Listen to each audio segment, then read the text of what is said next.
Hello and welcome. I'm Becky with Malvern Books. We're very happy to be with you this evening for another installment of the Austin Community College Creative Writing Department's Literary Coffeehouse and Open Mic. Our host this evening is Ursula Pike, who teaches creative writing at ACC, and their featured writer is Crisosto Apache. Ursula Pike is the author of An Indian Among los Indígenas, a native travel memoir from Heyday Books. Ursula lives in Austin, Texas, and teaches creative writing for the Austin Community College. She has an MFA in creative nonfiction from the Institute of American Indian Arts and is a member of the Karuk tribe. Ursula, please take it away. Thank you so much, Becky. I'm so excited to be able to host today. And Malvern Books is such a wonderful partner for the literary community in general, but also ACC's creative writing department specifically. So I am super excited today to be able to introduce our featured reader, Crisosto Apache. So he'll read some, and then later we'll have an open mic, and I'll give instructions then. So Crisosto Apache is originally from Mescalero, New Mexico, on the Mescalero Apache Reservation, and currently lives in the Denver metro area in Colorado with their spouse. They are Mescalero Apache, Chiricahua Apache, and Dene of the Salt clan born for the Towering House clan, and is assistant professor of English at the Rocky Mountain College of Art and Design. They hold an MFA from the Institute of American Indian Arts in Santa Fe, New Mexico. Crisosto's debut collection is Genesis from Lost Alphabet. Crisosto's second forthcoming collection is Ghost World, out by Gnashing Teeth Publication, mid-2022. Some of the poems in this collection have appeared in the Rumpus Loch Raven Review, Poetry Foundation's Poetry Magazine, Amley Magazine, Digging Through the Fat, and McGraw-Hill Publishing. I would like to everybody to please welcome Crisosto Apache.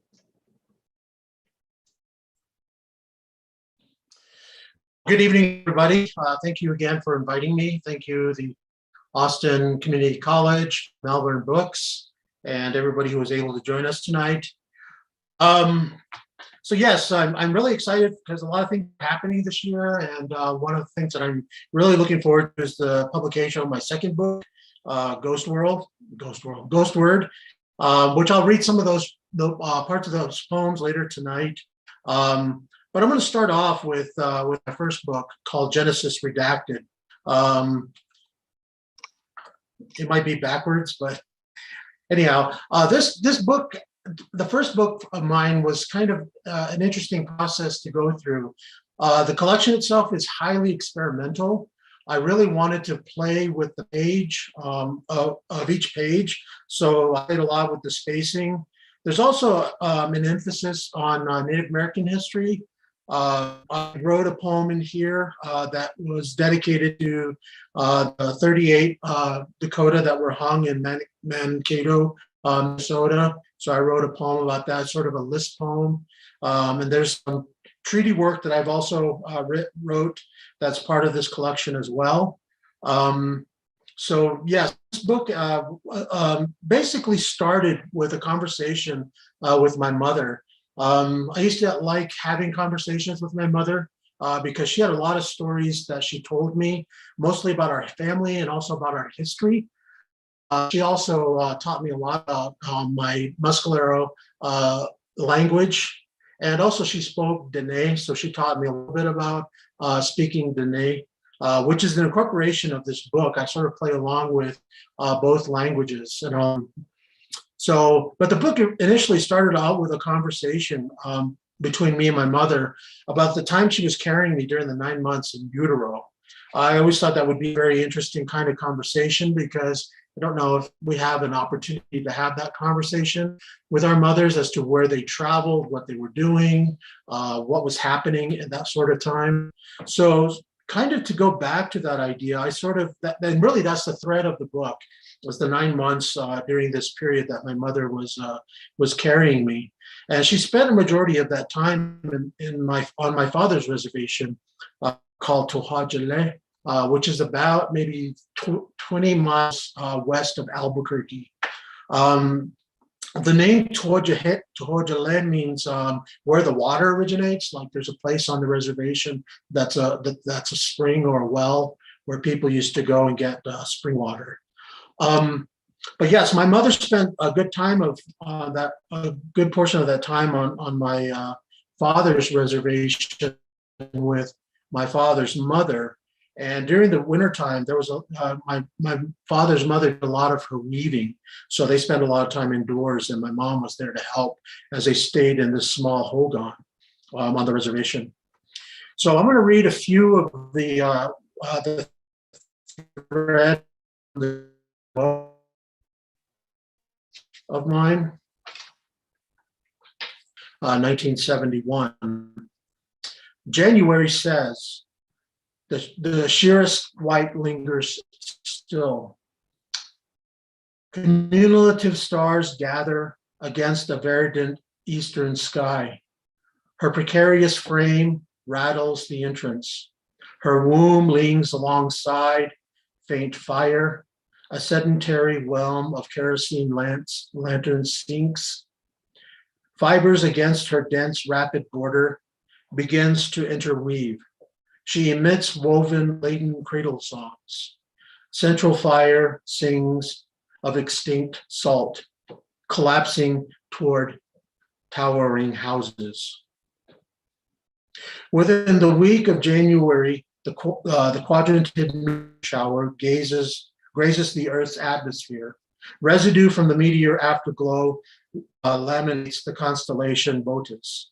Meanwhile, a lunar expedition concludes the month with an undetected nuclear test. The song ceases. January 1st, 1971 to January 31st, 1971. During that time that I wrote the initial thread for this book, I went back through like a timeline of history of what was occurring around the world. And what I found was that there was a lot of nuclear testing and a lot of lunar launches. So the thread has a combination of that coinciding with the poems that I wrote alongside. This next one is number 3, 1971.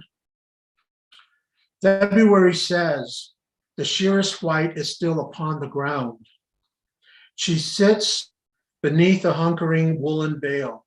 She nods against the corner pillow cases replete with flaccid flora harvests from the previous summer. Anonymously, she sits fulcrum, carding wool, small extrication of white fiber. She fuses wads between the metal bristle boards, raking coarsely back and forth. With each resonant crackle, a universe expands. February, the moon will become full and luminate like dense snow as voyages reach their destination, to knock a golf ball into the dark side of the moon. When the short voyage concludes, they return to Earth, where nuclear weapons are now barred. February 1st, 1971 to February 28th, 1971. Number 4, 1971. March says, his coldest breath will travel further. She whirls the water and raises the hue, taking salvage on her web. She intercourses, gathering flint and turquoise, transforming into eminent celestial strands, connecting her cosmological star presence tapestry, giving birth to her one whirling star, Nubis. March equinox separates day and night equally. The scales balance except for the 2-day underground nuclear testing events. They hoard their own light. March 1st, 1971 to March 31st, 1971.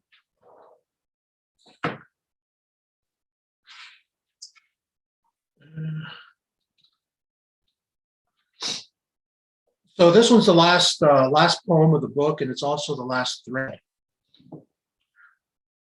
Once again, a full moon positions itself between the earth and sun, absorbing all the glory of his rays, emulating. Satellite launches for the first time into Earth's orbit, and one lunar capsule plunges into the sea. Life emerges. Gul'i, my birth, August 1st, 1971 to August 7th, 1971. Emergent emanation, like birth, like a cosset lamb, he is placed inside a shoebox, a constitutional place towards cradleboard, toward Hoan, home, towards Ndebikeya, Denebikeya, homelands, towards Ndebizat, Denebizat, language, life acquisition of identity toward X. Opium to mescal gatherers, burnt wood gatherers, sheep harvesters. After salt is extinct, towering houses topple, a return to origin, beginning, center fire, home, whirling. The next August says, everything ripens. Number 9, 1971, Adajindi. So that last phrase, Adajindi, is a phrase that Apache people used to signify the very beginning of the universe. It was something that is always said time immemorial. I'm going to read one last poem from this collection.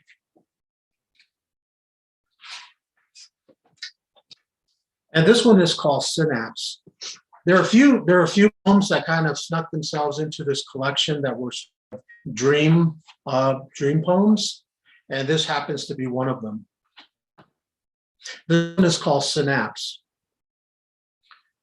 In case lining weighs against your skin, sweltering, not swelling, not moving beyond taction, or that saddling abode of breath, which pushes against a gild embroider or sarcophagus, maybe a chrysalis.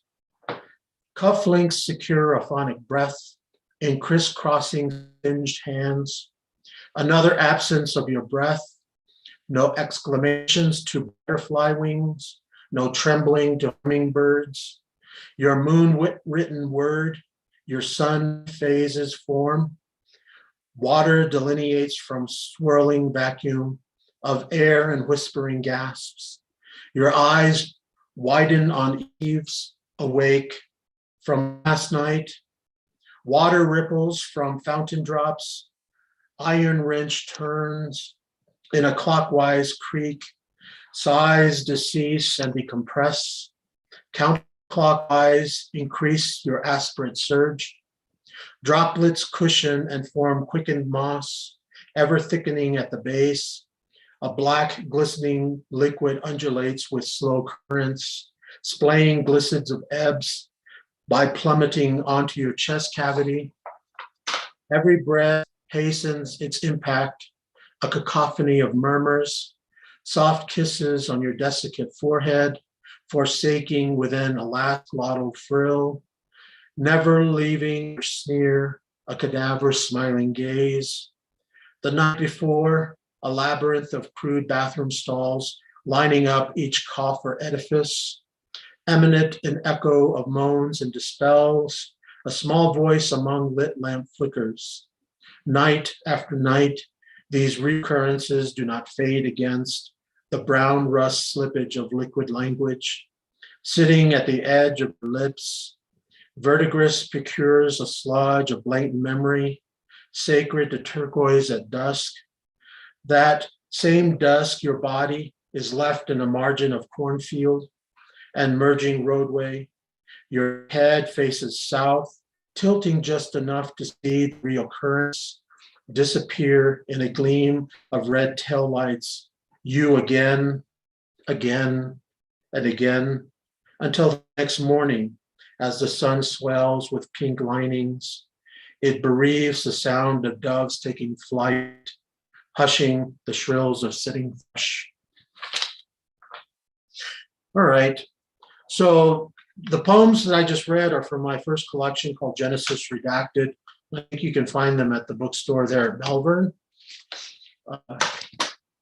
So I can read a few poems, because I think that's about the time that I have, from my new collection called Ghostword. This collection took a very long time for me to complete. It really started a number of years ago. My first interaction with the modernist writer Akutagawa Ryunosuke was introduced to me by Arthur Z., who was a teacher of mine back when I first entered the Institution of American Indian Arts. Fell in love with this writer. His work was really difficult to come across because a lot of his books were out of print. The writer lived around the 1920s. The book that I used as a sort of a prompt was his last book he wrote called A Fool's Life. In that book, he has 53 entries, which I tried to sort of have a loose conversations with, but using my own experiences coming from the Muscalero Apache Reservation and just some of the background information that comes from that. So I've written the book in 3 parts. The first time I tried to try to respond to all 53 within 3 hours, and I failed. I only got through half of them. So that was considered the first part. The second part of the book was the second attempt, the 3 hours, and I was able to complete my responses to the rest. And then the third part is really dedicated to the rest of his other work, the short stories that he had written, which I really have fallen in love with. So again, these poems are written that correspond with each entry. So they're numbered according to which of the entries that I respond to. So this first one is called 33 Protagonist. Quote, upon the icy summit, not even the shadow of a condor to be seen, unquote. Our Akutagawa, number 33 hero. Negoistan esh, painted woman, Nayanaskani, kill for earth, Tubajis Dini, born in water, Haskin, man, first man. First man gazes long toward the mountaintop, with no possibility of speaking up to them. Twisted among the snow-capped peak, a woman covered in white paste hangs alongside her 2 sons. One son stained with the blood of the earth, the other son dripping of thunderstorms. Some days, man rushes up the mountainside, never reaching the top. Other days, he never emerges. But the moon still rises in cycle for ceremony, and the rain still falls in cycle for ceremony. The sun still shines in cycles for ceremony. Our life still begins in cycles for ceremony. Death still proceeds in cycles for ceremony. Lest they forgive, and despite the efforts of first men, he tries not to forget the cycle of ceremony. The second one I'm going to read is called number 19, Light. Quote, unfolding these man-made wings, easily he glided up into the sky, unquote. R. Akutagawa, number 19, Man-Made Wings. Eagle volunteers to carry all my prayers to the sun as an equal to a father, a deity, or God. On his ascent, he undergoes the dense force of sun rays. Eagle returns to earth with singed wings. In his reoccurring ascension, Eagle finds himself looking into the sun. Eagle places his right wing over his eyes, blocking the sun's rays. Although sun warms his feathers, Eagle can never find himself inside the rays of its illumination and never carrying my undeserving prayers upward.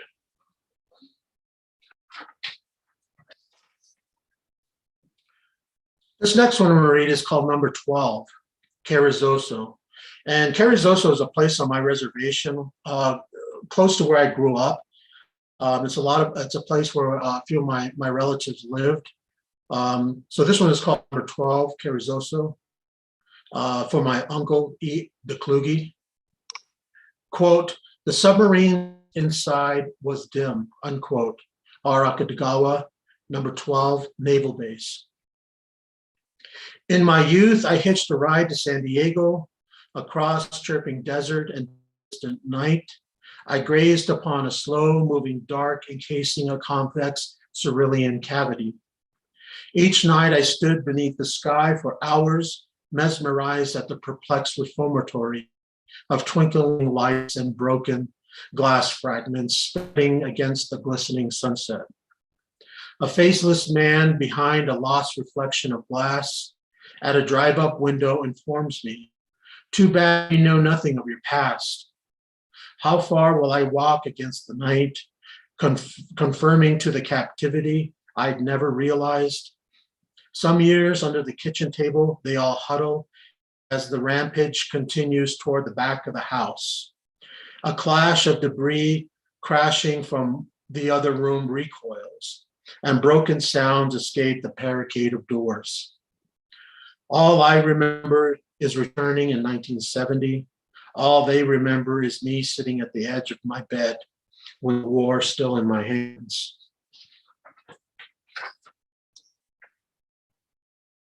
Okay. I think I might have time for a couple more. Yes, please do. Okay. This one is called number 34, Conquered. Quote, that 7 or 8 years ago, he hadn't understood color. He realized now, unquote. R. Akutagawa, number 34, Color. As I permanently expect, I unscrew the caps of each paint tube. I squeeze the first paint tube, releasing a bit of white titanium color. I then open the second paint tube and squeeze the second color. I scoop a small bit of scarlet red that seeps in the unsettled palette. I render the two colors together, and in time, I add a bit more titanium. White creating an alterated red. Each time I mixed in more white, and it dilutes the red even more. And each time I blend in more white, I lose a greater part of myself.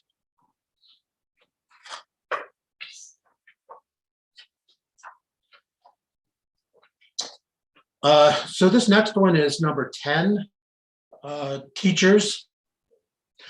Quote, in the autumn sunlight, the oak stirring not a slightest twig's leaf, unquote. R. Akutagawa, number 10, Mentor.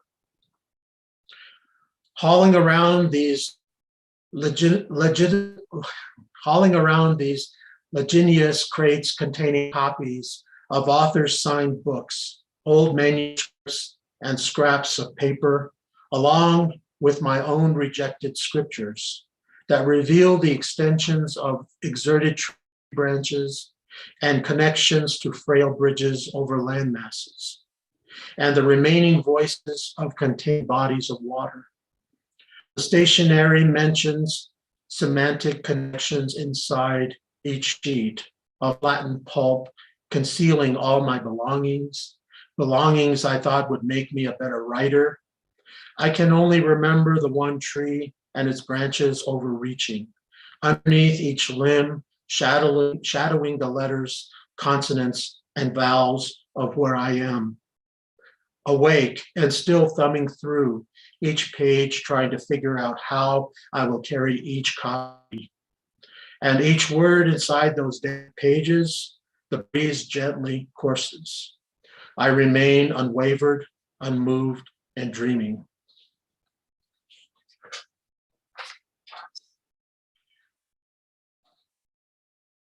This next one is number 8, Fireworks. Quote, these violent blossoms of fire, these awesome fireworks in the sky, to hold them, he would give his life, unquote. R. Akutagawa, number 8, Sparks. An ignition of colorful sparks blooms as I begin the long night dance into dawn. Scruples of tiny embers are released, and from the surged palms I grip the yucca. Sword now used to shield and consecrate my movements. The spark ascends, forming the decadent bouquets, separating form from the deepening indigo that collides with the stars. At the edge of all widening ebbs that I am pulled towards, the inevitable black sky, hearing the hiss of twinkling ghosts, long since burnt. Upon midnight, the intermittent crackling bursts and releases, a superficial haze as the distant detonations encumbers, the somber deadness of my concrete existence in a display of dissolute coloration. The light surges and hides a type of meaning. I tuck away from my relatives into the celebration meant only for those unlike me, a celebration recognizing the awful American 4th of July. All right, I think that might be all I have time for, right? I think we have time if you did want to. Well, how about I ask you some questions, and then if you feel inspired to read anything else, that would be great. Okay. And thank you so much. That was so powerful, and I really loved the explanation, the origin story of Genesis Redacted. It deepens my understanding of those poems. I find it so interesting that you, it's almost like you set up structures, or you set up situations for yourself where you have specific times or certain poems that you're going to respond to. I also noticed last month for Poetry Month, you listed 31 different poets that had inspired you. And I just wanted to ask you, is that something that you find helpful in your writing process, is to have kind of a structure to within to do your creativity, to be creative? I'm always inspired by other poets, and actually other writers as well. I try to keep up on my writing because the writing of other people really inspires me. For some reason, I'm also drawn to a lot of Japanese and Chinese writing, most of like the early work, only because I think I'm in love with the imagery. The imagery, I think, drives a lot of that poetry. And so for me, I'm always going back and trying to find like old writings because I just find them interesting. But yes, I think poetry, in terms of the way it's structured, really feed a lot of the ways that my writing method. Everything really has to have a structure to it in order to experience that journey of the story. And in this case, the second book, I think, has a story in of itself, aside from the writer that I was inspired by. The story behind that writer was a tragic one. He ended up committing suicide, and he wrote this last manuscript as he was dying. Just what I always find curious, that the last moments of your life, you're sitting there trying to describe what life meant. What is it in your life that you want to sort of leave as a last will and testament, sort of? But yeah, so I carried this this carbon copy that was given to us by my instructor when I was at the Institute of American Indian Arts back in the early 90s. And I carried that copy for a very long time and was always reading it. I was reading these short 53 entries. And for some reason, a lot of his writing just really lingered with me. After I found a copy of his book, when I looked on the internet, I was pretty elated. So I ended up burning that carbon copy because it had so much connection that I didn't want those words to sort of linger after they sort of spent their time doing what was necessary for me to grow. And now I have the book on my shelf that I just keep referring back to. That's great. That's great. And that reminds me, that makes me think about like wondering what about your writing process. Like, do you start with an image or an idea? Because there's so many vivid images in your writing, the stars in the sky, those paint tubes, the sun swelling. So, and I know it's different for different poems, but which do you tend to be most motivated to sit down and write? I like writing about the vastness of looking up at the sky, because there's such a huge connection to every single one of us, no matter where we are on the planet. And I sort of think I take a lot of my ideas from that perspective.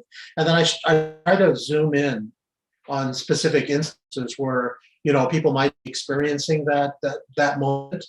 Like if we're looking at the sun, there may be a lot of us looking at that same sun, which I find is an interesting, kind of perspective.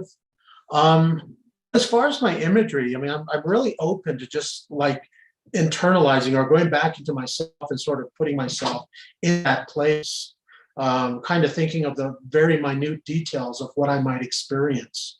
And sometimes it's really hard to do that because I find myself being more distracted in my day-to-day life, that I really need to have, sort of the space and the time allotted to doing that. Another part of that also is I'm always having a work in progress. I'm like always working on something as I'm going through. So I'll write a poem and it fits into one of the collections that I'm currently working on as I'm trying to finish one of the collections. So I'm always thinking about something to write about. That sounds kind of a crazy notion. But No, that's great. And if that's what motivates you, I mean, that's wonderful. And so you told me earlier that you're working on a third manuscript right now, even as you're just about to release your second manuscript, Ghost Word. Right. How is that working on something new? Does that distract you or? For me, it's always what I'm afraid of is I'm gonna wake up one day and not have anything to write about. That's always been a fear of mine. So I have like all these different projects going about. My third manuscript that I'm currently working on is called Isness, and it's loosely based on the avant-garde idea of poems or even art that's just existing in the moment, like going from poem to poem and just sort of existing in that moment and being a poem, just being a poem, as opposed to trying to look at it or to describe it or defining it. They're just like moments of being is how I kind of think about it. That's beautiful. That's beautiful. I wanted to ask, do you write in any other genre besides poetry? I know sometimes there's, I see the blog posts on your website, and I think those are really interesting to read.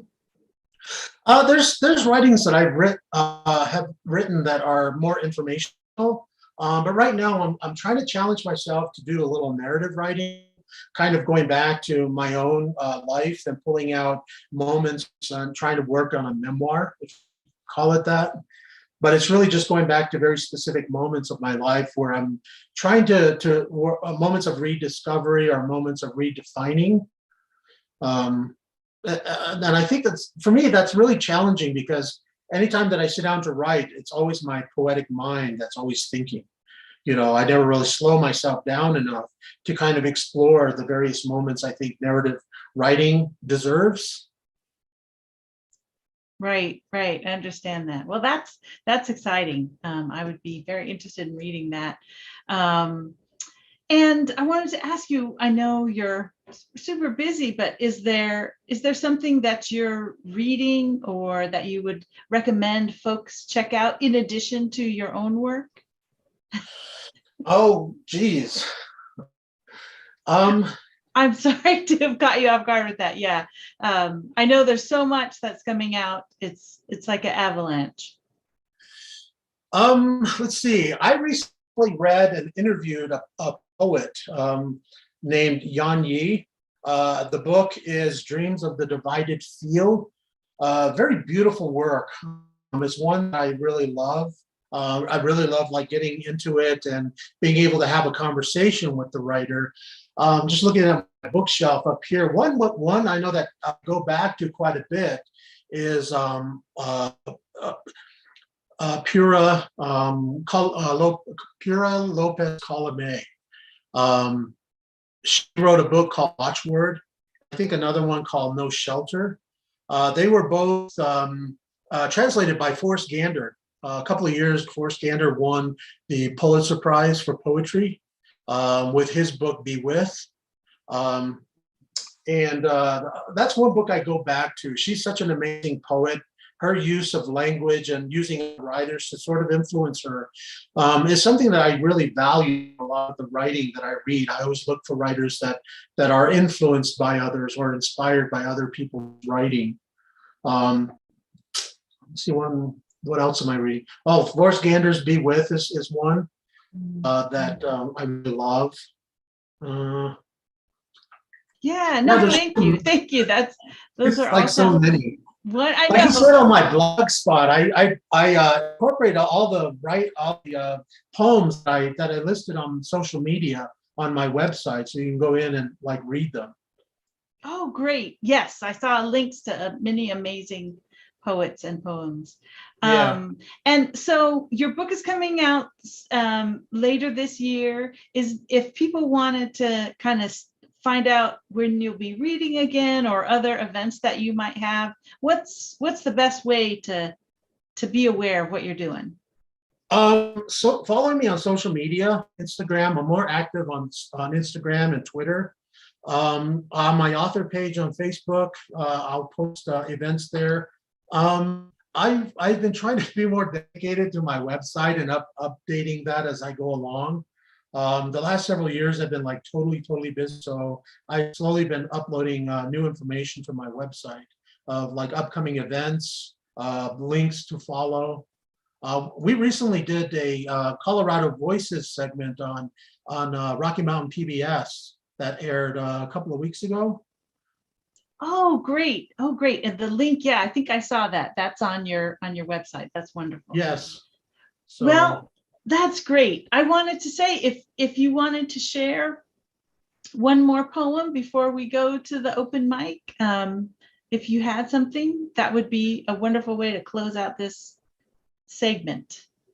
okay. I'll read a poem from my new manuscript to kind of just close this out. This poem was published in an anthology out in Australia. I was really glad to be part of that anthology. But this poem is called A Prayer for Us. Our song is sung to the eastern mountain. Our refrain remains inside a newborn. In spring, chirping flickers push the quiet song, and we belong among the morning air. Our song is sung toward the eastern mountain. Our youth in playful poise levels the afternoon and heightens the yellow grasses. Our children build the frame of arbors holding the trees together. Our song is sung to the western mountain. Our drumbeat demands the consent of elders to reflect the knowledge and hold better ways of life that carves the strength in our voices. Our song is sung to the northern mountains. Our cries echo through looming slow fog and waiting valleys spreading ash on frozen ground to muffle the somber sighs and heavy sounds. Oh, That's the beautiful. That's the opening poem for my third manuscript. Oh, that's great. That's great. Well, thank you so much for coming and reading. I really enjoyed this. It was great to see you. And everyone, please visit Malvern Books if you're interested in finding Crisosto's books, either Genesis or the new one, Ghost Word, that's coming out. And yeah, just thank you very much for joining our little group here. This is awesome. Thank you again for the invite. Thank you, Austin Community College and Malvern Books and everybody who was able to be